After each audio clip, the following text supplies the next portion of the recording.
आज मैं आपके लिए लेके आया हूं एक बेहतरीन और ट्रेंडिंग बिजनेस आइडिया जिसको आप थोड़ी सी पूंजी के साथ में स्टार्ट करके एक अच्छा कैरियर बना सकते हैं।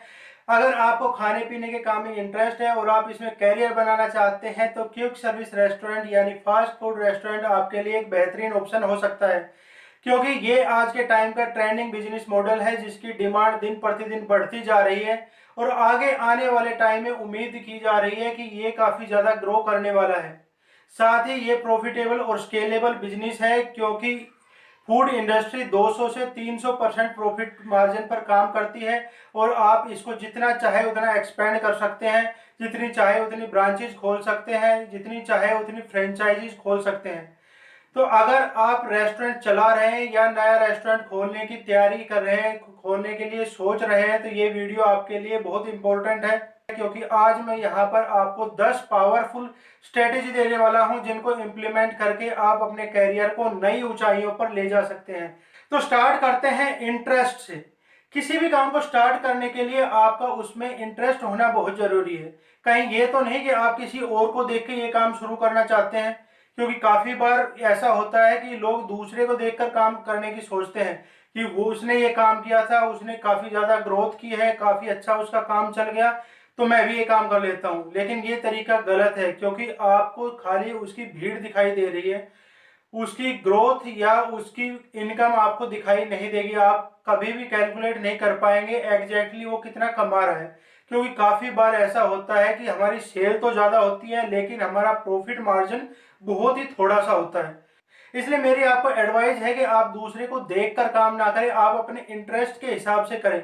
और अगर आपको इस काम में इंटरेस्ट है, आप रेस्टोरेंट खोलना चाहते हैं, ये आपका पैशन है, तो आप इस काम को करिए। ये जरूर आपको ग्रोथ दिलाएगा और एक अच्छा कैरियर आप यहाँ पे बना सकते हैं। तो अगर आपने डिसाइड कर लिया है कि मुझे रेस्टोरेंट खोलना है, तो अब आपको अपना बजट डिसाइड करना है कि आप कितने पैसे से रेस्टोरेंट खोलना चाहते हैं, और अपनी पूरी पूंजी एक बार में ना लगाएं, थोड़ी पूंजी आगे के लिए बचा के रखें, क्योंकि आगे आने वाले टाइम में आपको ऑपरेशनल कॉस्ट के लिए भी कुछ पैसे की जरूरत पड़ेगी। लोग बाग यहीं पर गलती करते हैं। वो सोचते हैं मेरे पास फॉर एग्जांपल 2 लाख रुपए हैं, 2 लाख रुपए में एक छोटा सा रेस्टोरेंट खोल लेता हूँ और उसके बाद तो कमाई आनी स्टार्ट हो जाएगी। लेकिन ऐसा नहीं होता है। किसी भी बिजनेस को प्रॉफिटेबल बनाने में काफ़ी टाइम लग जाता है और आपकी फर्स्ट इनकम आने में भी काफ़ी लंबा टाइम खिंच जाता है, और इस टाइम पीरियड में आपको कई बार अपने पास से और पूंजी लगानी पड़ सकती है। तो इस चीज़ के लिए आपको पहले से थोड़ी पूंजी बचा के रखनी है, ताकि आपको आगे आने वाले समय में दिक्कत ना हो। बजट डिसाइड करने के बाद में अब आपको लोकेशन ढूंढनी है। आपको अपने रेस्टोरेंट के लिए एक ऐसी जगह चाहिए जहां पर फुट ट्रैफिक ज़्यादा से ज़्यादा हो, यानी ज़्यादा से ज़्यादा लोग पैदल आपके रेस्टोरेंट के सामने से गुजरे। इसके लिए आप बाजार में कोई जगह ले सकते हैं, या फिर किसी स्कूल कॉलेज के पास में, या किसी ऑफिस एरिया में जहां पर बहुत सारी कंपनियों के ऑफिस हों, या फिर आप किसी कोर्ट या तहसील के पास में भी रेस्टोरेंट खोल सकते हैं। बस आपको ट्रैफिक का ध्यान रखना है। लेकिन इन जगहों पर किराया ज़्यादा होता है, और अगर आपके पास ज़्यादा रेंट देने का बजट नहीं है तो आप अपना रेस्टोरेंट किसी रेजिडेंशियल कॉलोनी में खोल सकते हैं। कोई भी ऐसी रेजिडेंशियल एरिया जहां पर पॉपुलेशन ज़्यादा हो, ज़्यादा लोग वहां पर रहते हो, तो वहां पर आपका रेस्टोरेंट चल जाएगा। जगह का चुनाव आपके रेस्टोरेंट की सफलता और असफलता में महत्वपूर्ण भूमिका निभाता है। इसलिए लोकेशन का चुनाव आप बहुत अच्छे से रिसर्च करके और सोच समझ कर करें।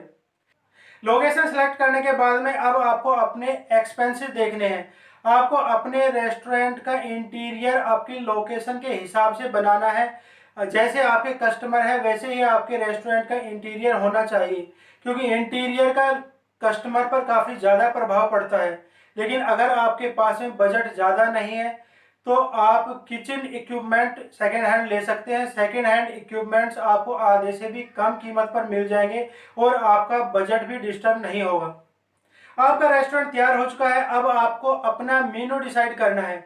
अपने मेनू में ऐसे आइटम रखें जिनकी डिमांड और प्रॉफिट दोनों ज़्यादा हो। अगर किसी आइटम की डिमांड ज़्यादा है लेकिन प्रॉफिट थोड़ा कम है तो भी चलेगा। लेकिन अगर कोई आइटम ऐसा है जिसकी डिमांड कम है और प्रॉफिट भी कम है, या फिर कोई ऐसा है जिसकी डिमांड तो बहुत ज़्यादा है लेकिन प्रॉफिट मार्जिन नेगेटिव में है, जिसमें आपकी लागत भी पूरी नहीं हो रही, तो ऐसे आइटम भूलकर भी अपने पास ना रखें, क्योंकि ये आइटम आपके बाकी सभी चीज़ों के ग्रोस मार्जिन को भी खा जाएंगे और आप सर्वाइव नहीं कर पाएंगे। तो कोशिश कर कीजिए कि आपके कंपटीटर के पास में जो आइटम है वो आपके पास भी हो, और अपने एक यूनिक प्रोडक्ट बनाना ना भूलें, क्योंकि ये यूनिक प्रोडक्ट ही आपको एक यूनिक आइडेंटिटी दिलाएगा और लोगों के बीच में आपकी एक नई पहचान बनेगी। अब आपको अपना रेट डिसाइड करना है। तो रेट लिस्ट डिसाइड करने से पहले मेरी आपसे एडवाइस है कि एक बार आप अपने मार्केट का रिसर्च जरूर कर लें। इससे आपको अलग अलग प्रोडक्ट के अलग अलग रेट का पता चलेगा कि मार्केट में कौन से प्रोडक्ट का क्या रेट है, और उसके बाद आप अपनी लागत को भी निकालना ना भूलें।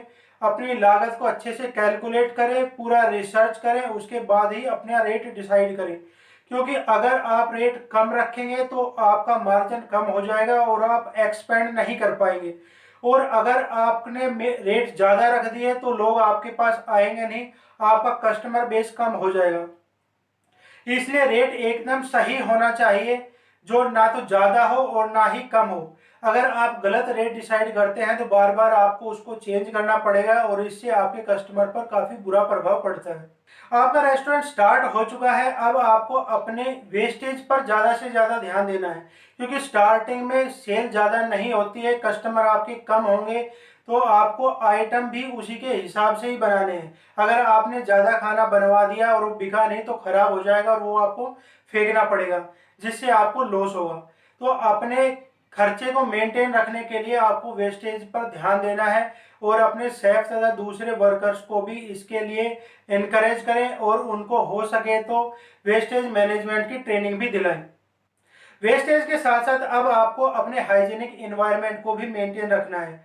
अपने रेस्टोरेंट और किचन को साफ सुथरा रखें। हाइजीनिक एनवायरनमेंट मेंटेन रखने के लिए आप अच्छे से अच्छा प्रोडक्ट यूज करें। पैक्ड प्रोडक्ट की एक्सपायरी डेट रेगुलरली चेक करते रहें।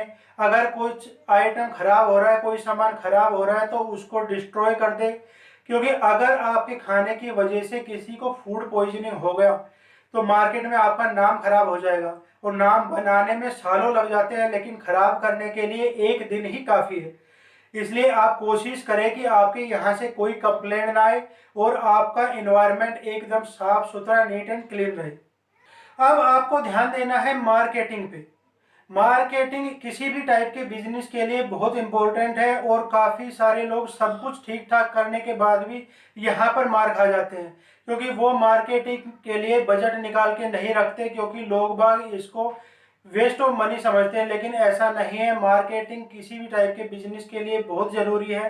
सपोज करो आपने कोई प्रोडक्ट बनाया, प्रोडक्ट काफ़ी अच्छा है, काफ़ी अट्रैक्टिव है, यूजफुल है, आपकी सर्विस भी अच्छी है, लेकिन लोगों को उसके बारे में पता ही नहीं है, तो लोग उसको खरीदेंगे कैसे? तो लोगों को बताना भी जरूरी है कि आपने ये रेस्टोरेंट खोला है, इस जगह पर है, ये सर्विस आप लोग दे रहे हैं, तो लोगों को पता चलेगा, तभी लोग आपके रेस्टोरेंट पर आएंगे। इसलिए मार्केटिंग के लिए एक अपना अलग से बजट बना कर रखें।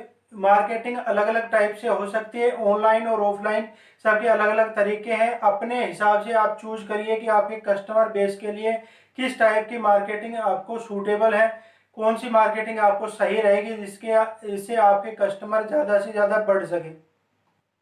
मार्केटिंग के बाद में आपका कस्टमर बेस बढ़ गया होगा, अब आपको अपनी ब्रांडिंग पर ध्यान देना है।